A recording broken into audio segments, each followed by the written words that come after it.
Are you struggling to make effective and efficient decisions in business? In this video, I'm going to share with you a decision-making model in business that actually works and you can start using today. Here we go. The ability to confidently make a decision is a hallmark of an influential person. I've talked about this before and I have a video in the cards for you if you want to check it out.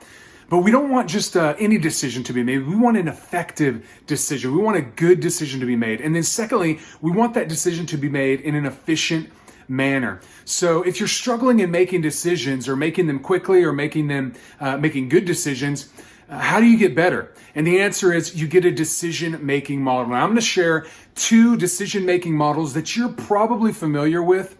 But I'm going to share one with you that you may not be familiar with, and it's a 7-step process that you can put into practice today. It's easy, it's repeatable, it's something that you can use over and over again. Let's start with what you may already be familiar with. Number one, the Pareto principle. The Pareto principle is also known as the 80-20 rule, the 20-80 rule. And what it says or what it states is Pareto many years ago said that 20% of your activities are going to give you 80% of your results. So just like if you have a sales team, 20% of your sales team members are going to give you 80% of the results. If you run a nonprofit, 20% of your donors are going to give you 80% of the donations. If you lead an organization, 20% of your team members are going to give you 80% of the ideas. 20% of the team members are going to do 80% of the work. And so if you can figure out what those 20% are, let's take this down to a micro level, to your own life, to your own business. If you can figure out the 20%, the 2 out of 10 items that are most important on your list of to-dos each day, then you're going to be more effective in prioritizing your day and your activities. And you want to do those activities that give you the greatest return on your investment of time. So that's the 80-20 rule. It's a simple decision-making model that you can easily put into practice. It doesn't take much thought or preparation. You just figure out what is giving you the return on investment of your time. It takes a little critical thinking, takes a little time of reflection and review, but you can put it into practice today. The 80-20 rule, a model you're probably already familiar with. The second model that you're probably familiar with, remember, I'm going to give you a 7-step process in just a minute, but I want to make sure that you're not afraid or intimidated by the concept of decision-making models. That might not be a term that you're familiar with. It's a term that's used in academia, but maybe not as much in the business world. So that's why I want to share things like the Pareto principle with you that you may be familiar with, or the SWOT analysis. This is another decision-making model. You see, you've probably heard of that before, the SWOT analysis. What are your strengths, your weaknesses, your opportunities, and your threats, right? SWOT. I did a video interview a couple weeks ago of a small business leader, the CEO of Origin Bank. I have it here in the cards for you. But Drake gave a great example of how to lead during changing times. And he said, we want to lean into our strengths and we want to shore up our weaknesses with trusted advisors. And so that's a kind of a rip-off of the SWOT analysis. And once again, your strengths. What are your strengths? What are you intuitively good at? What are you instinctively good at as an organization, as an individual? What are your weaknesses? Where do you need to get some help or maybe outsource something that you're doing? What are your opportunities? Your opportunities are internal. What are the opportunities internal? We're looking internally with that opportunities. And then the threats. What are the external threats to your organization or to you reaching your dream or accomplishing the task at hand? That's another decision-making model you can use. You can list out SWOT, put it in a box. You've seen it before. Google it. You'll find it.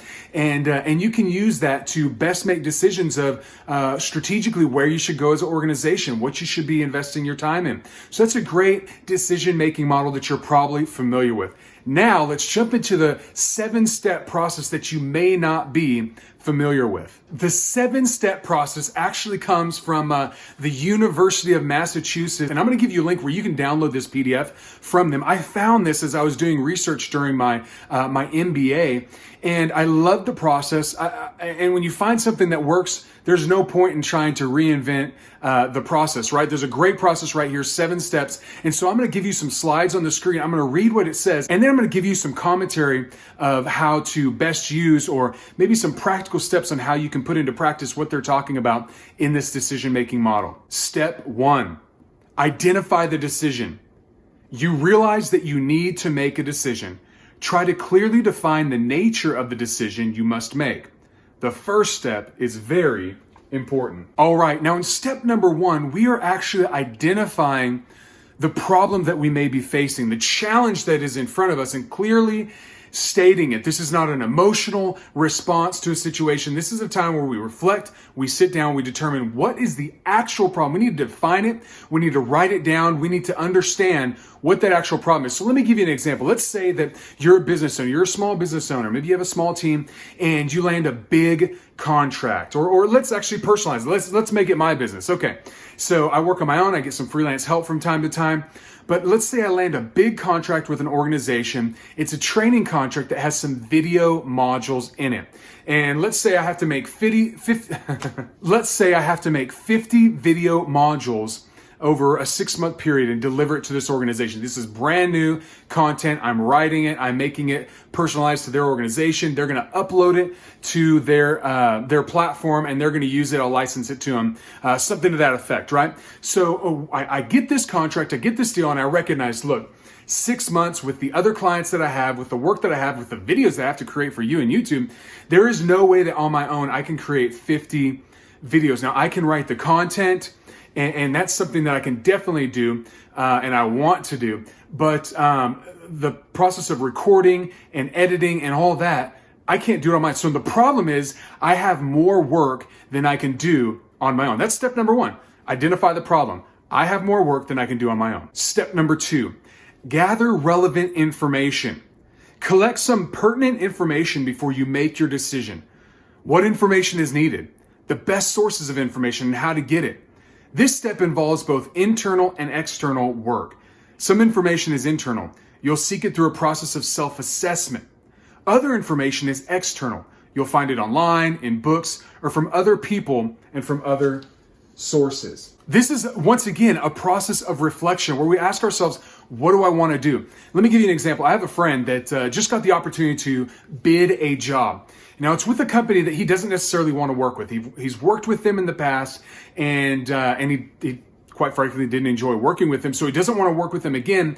But he does have some friends that could deliver the work, and he doesn't want to leave them hanging, this organization hanging. So what he does is he bids the job, he gets the job, and he immediately subs the work out to a subcontractor and takes a small fee off the top, right? That's a decision that he made after reflecting internally and recognizing, I don't actually want to work with this organization. Now, that wouldn't work for my illustration and for my organization. If I'm delivering content, they're coming to me and saying, hey, we want you to deliver these video modules for us, for our organization. We want you to represent us in this platform. So it's a little bit different. But what you have to do is you first have to ask yourself, where do I see myself in this entire process? As I'm making a decision, as you're making a decision in business, where do you see yourself in that process? What are you looking for? That's that internal reflection. And now, as we go through our process of research, right? We're just in the research phase right now.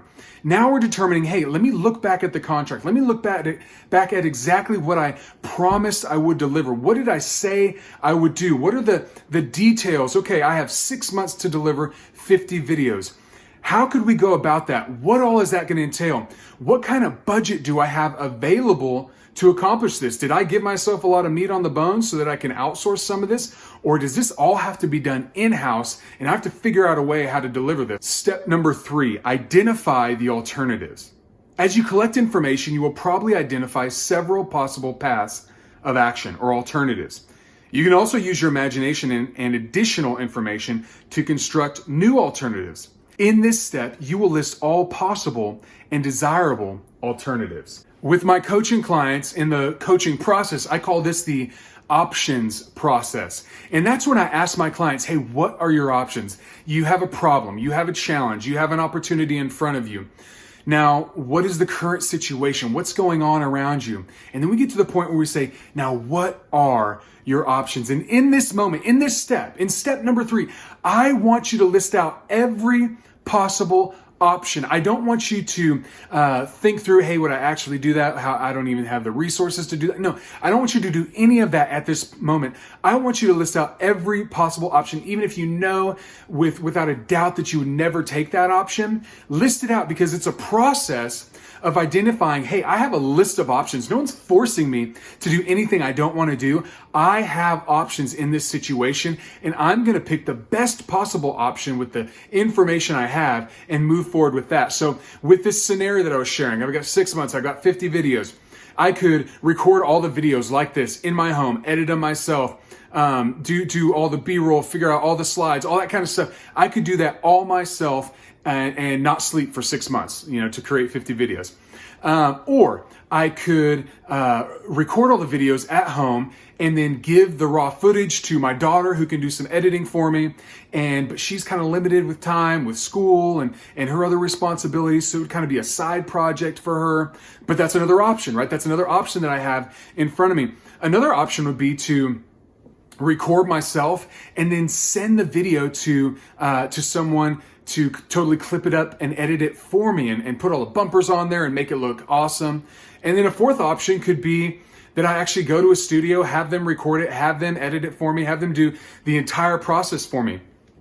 Now, with every one of those options, there are different budgets, right? And all those things are factors in this process. But right now, we're not worried about that. We're simply worried about what are our options in step number 3.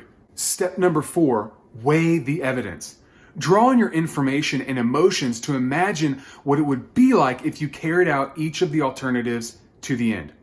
Evaluate whether the need identified in step 1 would be met or resolved through the use of each alternative. As you go through this difficult internal process, you'll begin to favor certain alternatives, those that seem to have a higher potential for reaching your goal. Finally, place the alternatives in a priority order based upon your own value system. Now, look, that was a mouthful, right? And you may be thinking, my goodness, I'm going to spend more time on this decision-making model than I'm actually going to do executing the decision itself. If it's a small decision, then why haven't you made it already, right? I don't know why you're watching this video. It's probably a bigger decision, right? Let me share an example with you out of my own life. I'm looking at different schools to get a doctorate of business administration from. Big decision, right? Huge investment to go through a doctoral program. Now, this is a part-time program, not a full-time program, so I can continue to create videos and run my business and take care of my family. Got 5 kids, married to my beautiful wife, and we can still do all that. But it's a big decision nonetheless. And so let me give you the criteria that I created for myself as I was going through this process, this decision-making process of what school I want to go to. The first of the 5 criteria that I had was I needed the school that I was going to go to be AACSB approved. Now that's the highest accreditation that a business school can have. And if I'm going to make the investment, if I'm going to put my time, energy, and effort into this thing, I've got to go to the best of the best. That was number 1. Number 2, the school has to be recognizable. Now that's all relative, right? If it's recognizable to me, if it's recognizable to somebody else in another part of the country or throughout the world, I don't know. But my goodness, it at least better be recognizable to me, right? So I want to find a school that is well known and respected nationwide, not some 2-bit school that just kind of popped up overnight and who knows if it'll be here next year. So it had to be recognizable. Number 3, for me, the program had to fit into my life. I already mentioned I got 5 kids, I'm married, I got a business, I got a YouTube channel, I got responsibilities, right? And so I have to be able to go to school part-time while also taking care of all my responsibilities. So it has to be something where I can fly in, I can go to it, I can come home, and I can work from home on my schooling and then fly in and so on and so forth. So it has to be, it has to work with my schedule. The 4th criteria for me is the environment itself. I wanted it to be a pro-capitalist school. I don't want to go to some school that I go in there and the professors lecture me about how trying to build a big business or make a lot of money is evil. I don't think it is. I think it's part of the American dream, part of the opportunity that every single one of us has. And I want to do my best to make a substantial income for my family and really give my kids opportunities moving forward in their life. So it has to be a pro-capitalist school and environment. And the 5th criterion that I had is the part of the country that it was in. I want it to be in an area that the weather isn't super crazy. If I go way up north, then I could get snowed in, or it could be icy, and I might not be able to fly home, or I might not be able to fly in. I might miss some schooling. If I'm going to commit to this, I want the best possible chance of getting clean and clear flights in and out of that destination, so I can go do my schooling, come home, and live my life. So those were the steps I took. Now I weighted those, and those were order of priority from the first to last. I gave you the order of priority, and so those were weighted for me. And I found a school. Now I just have to get accepted at it, but I found a school that meets every single one of those criterion, and that's how you have to weight your decision to figure out, hey, what is most important to me? This is going to be totally personal. This is all about you and what is most important to you in this decision. There are many different ways that you can get to a destination, but you have to figure out the way that is going to work for you and the environment that's going to work for you. Maybe the same criteria work for you as work for me, but you have to figure that out for yourself. So weigh those different options. Step number 5, choose among alternatives. Once you have weighed all the evidence, you are ready to select the alternative that seems to be the best one for you. You may even choose a combination of alternatives. Your choice in step 5 may vary likely to the same or similar to the alternative you placed at the top of your list at the end of step 4. At some point, you've got to make a decision. And this is an emotional process. This is a process where we feel like if I make a decision, it's forever, and I'm eliminating everything else if I choose this one path. Yes, you are. For now, not forever, but for now, you are eliminating all those other paths because your brain can only focus on one thing at a time. And you need to eliminate all those distractions and say, I'm all in on this decision. I've done the research. I've gone through the process. I've made the decision. Step number 6, take action.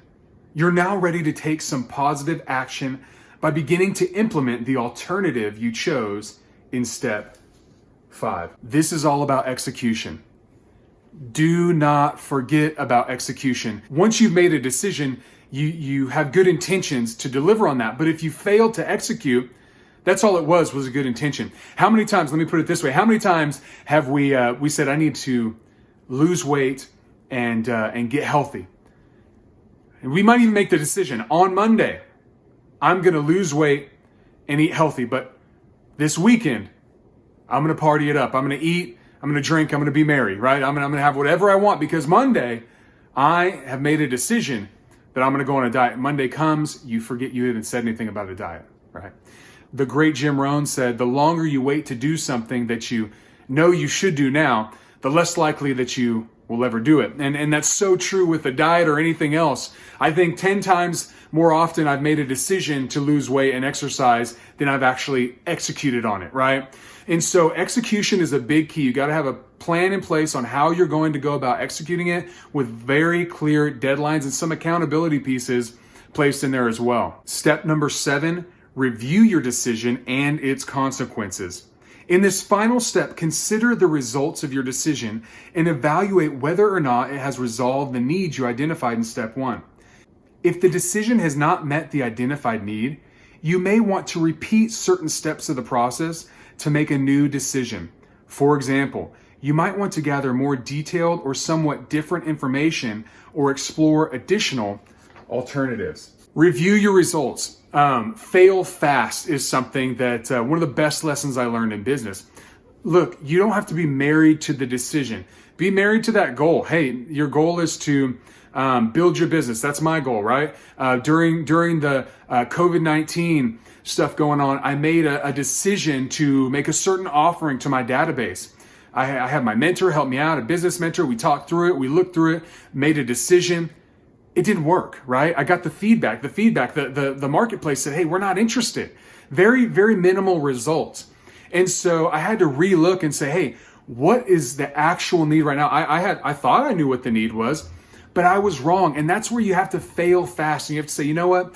This isn't working. The marketplace said no to this idea, and be able to pivot and change again. And so I talked to my business mentor and we put together a new plan and a new strategy to go to market. And we'll try that out. Look, every decision that you make inevitably will be a bad decision because every decision has an expiration date on it.